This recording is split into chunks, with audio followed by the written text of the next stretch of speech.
তামিলনাড়ুর প্রাচীনতম শহরগুলির মধ্যে অন্যতম মাদুরাই তার নিজের সাংস্কৃতিক ও ব্যবসায়িক দুই দিক থেকেই প্রসিদ্ধ, যেখানে প্রতিদিন কয়েক হাজার দর্শনার্থী আসে এখানকার মন্দিরে দর্শনের জন্য। মন্দির নগরী মাদুরাই হলো তামিলনাড়ুর সাংস্কৃতিক রাজধানী। আজকের ভিডিওতে আমরা ঘুরে দেখব মাদুরাইয়ের বিখ্যাত মীনাক্ষী মন্দির, সাথে দেখব এই শহরে একসময়ের রাজাদের রাজত্বের কিছু ইতিহাস।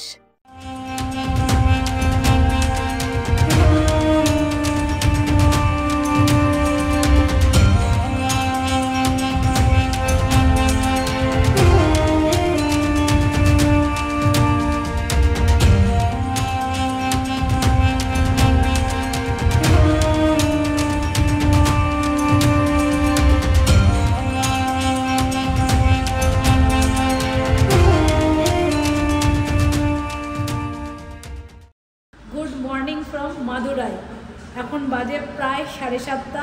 আমরা এখন রওনা হচ্ছি মীনাক্ষী মন্দির দর্শনের জন্য।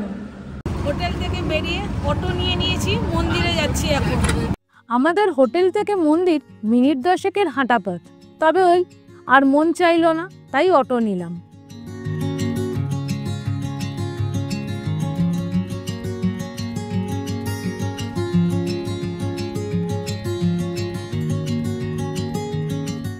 হোটেল থেকে মীনাক্ষী মন্দির আসতে আমাদের অটো ভাড়া পড়ছে 100 টাকা। চলে এলাম মীনাক্ষী মন্দিরের সামনে।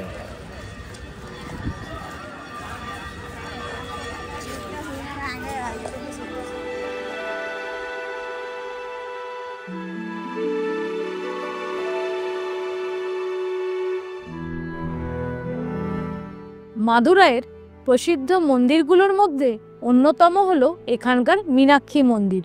এই মন্দিরের নিজস্ব ইতিহাস তো রয়েছেই, এছাড়াও মন্দিরের গায়ে যে শিল্পকলার নিদর্শন রয়েছে তা সত্যি মুগ্ধ করে।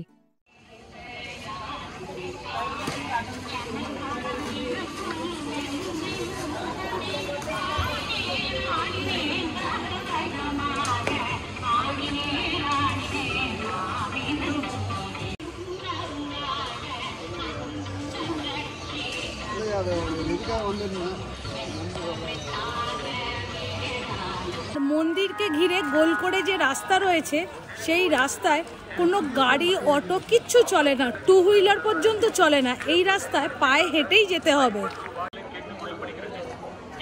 এর মধ্যে দিয়ে গিয়ে দর্শন করতে হবে।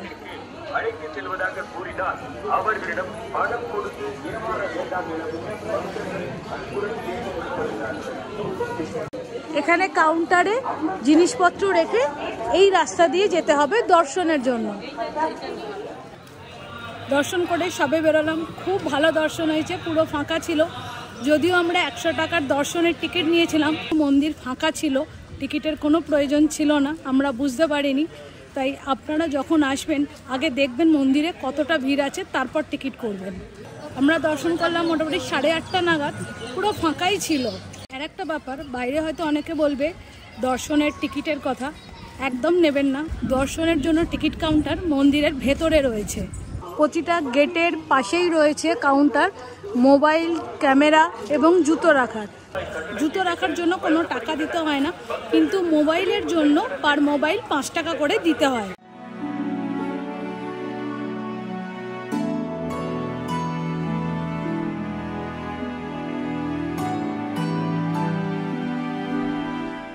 মন্দিরে প্রবেশের জন্য রয়েছে 4টি প্রধান দ্বার, উত্তর দ্বার, দক্ষিণ দ্বার, পূর্ব দ্বার এবং পশ্চিম দ্বার। আর মন্দিরকে গোল করে ঘিরে রয়েছে এই রাস্তা, সেই রাস্তাতেই আমি এখন হাঁটছি। এই হলো মন্দিরের বাউন্ডারি, আর পাশে এই রাস্তা পুরো মন্দিরকে গোল করে ঘিরে রয়েছে। আর এই রাস্তার ডান দিকে রয়েছে প্রচুর দোকান।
মন্দিরে 3 রকমের দর্শনের ব্যবস্থা রয়েছে। 1 নম্বর হলো ফ্রি দর্শন, দ্বিতীয় 50 টাকার দর্শনের টিকিট, আর 3 নম্বর হলো 100 টাকার দর্শনের টিকিট। মন্দিরের ভেতরে ফটোগ্রাফি অ্যালাউ নয়, তাই ভেতরের কিছুই আপনাদের দেখাতে পারলাম না। এই মন্দিরটি তৈরি করেছিলেন পাণ্ড্য রাজারা। মন্দিরটি বিশাল, মন্দির চত্বরও খুব বড়। এই মন্দিরে প্রধান আরাধ্যা দেবী হলেন মাতা মীনাক্ষী। দেবী মীনাক্ষী হলেন মা দুর্গা বা পার্বতীর একটি রূপ। পার্বতীর সাথে ভগবান শিবের বিবাহ হয়েছিল এখানে। ভগবান শিব এখানে সুন্দরেশ্বর রূপে পূজিত হন। এই মন্দিরটি শুধু শিব পার্বতীর বিবাহস্থল হিসেবে নয়, এই মন্দিরটি বিখ্যাত হচ্ছে তার অপূর্ব শিল্পকর্মের নিদর্শন হিসাবে। দ্রাবিড়ীয় শিল্পকলার নিদর্শন দেখা যায় এই মন্দিরটিতে। মন্দিরের কেন্দ্রস্থলে যেখানে মীনাক্ষী আম্মার মূর্তি রয়েছে তার ঠিক পাশে রয়েছে একটি সরোবর, যেটি পদ্ম সরোবর নামে পরিচিত। সেই সরোবরকে কেন্দ্র করে মন্দিরকে সম্পূর্ণ প্রদক্ষিণ করা যায়। মন্দিরের ভেতরে রয়েছে 1000 পিলারযুক্ত একটি দালান। সেটা দেখার জন্য টিকিট রয়েছে। টিকিট মূল্য ভারতীয়দের জন্য 5 টাকা আর ফরেনারদের জন্য 50 টাকা। মন্দির খোলা থাকে ভোর 4:30 থেকে দুপুর 12টা, তারপর আবার বিকেল 4টে থেকে 9টা। মন্দিরে প্রবেশের জন্য ড্রেস কোড রয়েছে। মেয়েদের শাড়ি অথবা সালোয়ার, আর ছেলেদের কোনো ড্রেস কোড নেই। মন্দিরের বাউন্ডারি ওয়ালের বাইরে এরকম লাইন দিয়ে রয়েছে নিম গাছ। মন্দিরকে গোল করে যে রাস্তা রয়েছে সেই রাস্তার পাশেও কিন্তু প্রচুর হোটেল রয়েছে।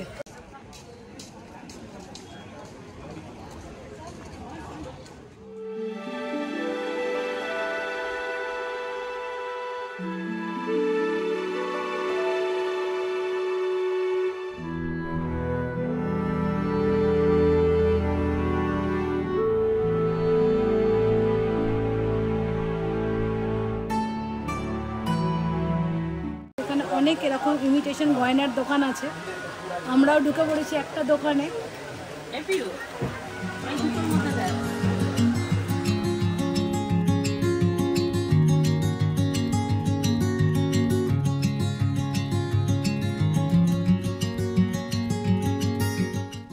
মাদুরাই শহরে একসময় অনেক রাজারাই রাজত্ব করেছেন। সেই ইতিহাসের চিহ্ন এখনো রয়ে গেছে এই শহরে, আর সেই ইতিহাসকেই চাক্ষুষ করতেই এখন চলেছি আমরা। মীনাক্ষী মন্দির ঘুরে চলে এলাম নায়ক প্যালেসে।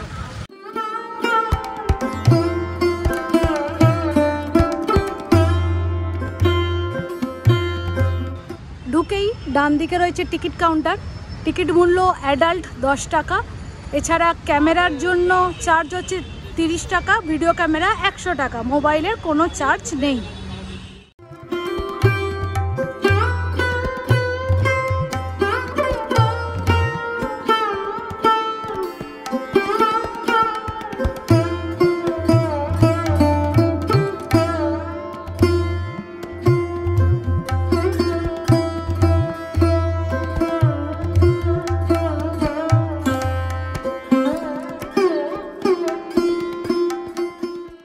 এই রাজপ্রাসাদের পুরো নাম থিরুমালাই নায়ক প্যালেস।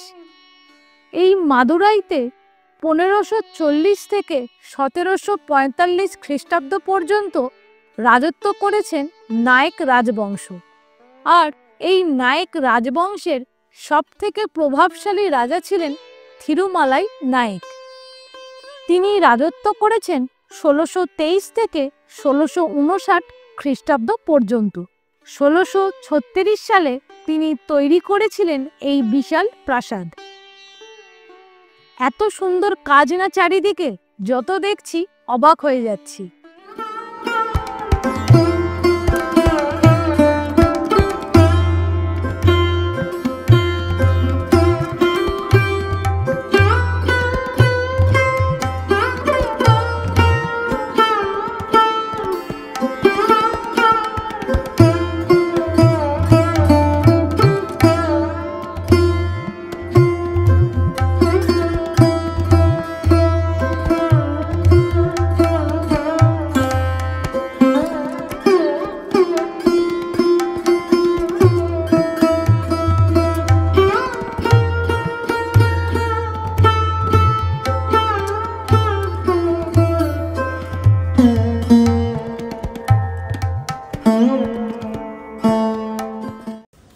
ভেতরে এখন রিনোভেশনের কাজ চলছে। 2000 বছর আগেকার কলসি এগুলো।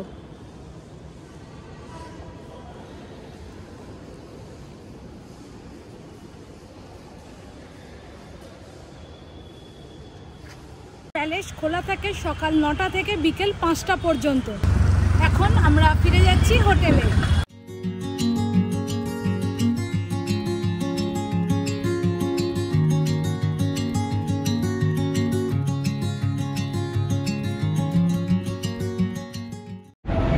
সময় দুপুর 1:25। এখন যাচ্ছি লাঞ্চ করতে। আমাদের হোটেলটা আসলে স্টেশনের কাছাকাছি, একদম মার্কেট এরিয়ার মধ্যে, ফলে খাবারের দোকানপাটও আশপাশেই রয়েছে। আজকে মাদুরাইতে চড়া রোদ উঠেছে, কিন্তু গরম সেরকম নেই।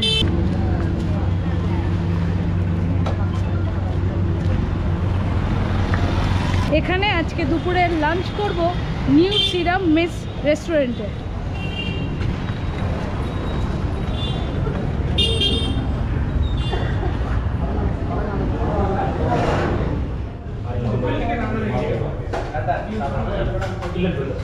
আজকে আমরা খাবো অথেন্টিক সাউথ ইন্ডিয়ান ফুড, আর যেটা কলা পাতার ওপর সার্ভ করা হচ্ছে। প্রথমেই দিয়ে গেল একটা সবুজ কলা পাতা। তারা বললো কলা পাতার একটু ধুয়ে নিতে, জল ছিটিয়ে ধুয়ে নিলাম। তারপর আমাদের দিয়ে গেছে 3 রকমের সবজি, আচার, নুন, রুটি, এটা হচ্ছে স্যুপ, আর এটা কি দিয়ে গেল এখন বুঝতে পারছি না। এরপর দিয়ে গেল একটা বড়া।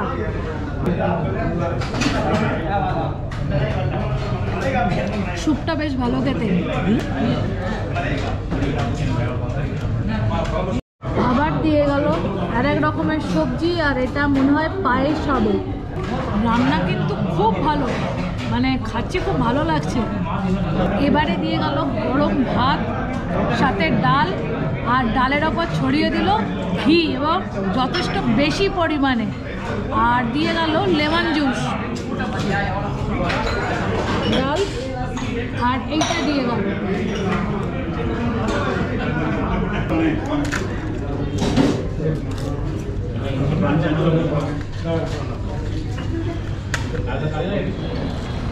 মাদুরাইতে ঘুরতে এলে আমি আপনাদের বলবো দুপুরের লাঞ্চটা নিউ শ্রীরাম মেস এই রেস্টুরেন্টে করবেন। ওখানকার খাবার খুব ভালো, আর স্টাফেদের ব্যবহার এবং ভেতরের এনভায়রনমেন্টও খুব ভালো। পার্সোনালি আমার তো খুব ভালো লেগেছে। এরপর সেই দিন গাড়িতে করে আমরা রওনা হই কোদাইকানালের উদ্দেশ্যে। সেই গল্প নিয়ে আমি ফিরছি খুব তাড়াতাড়ি আপনাদের কাছে আগামী পর্বে।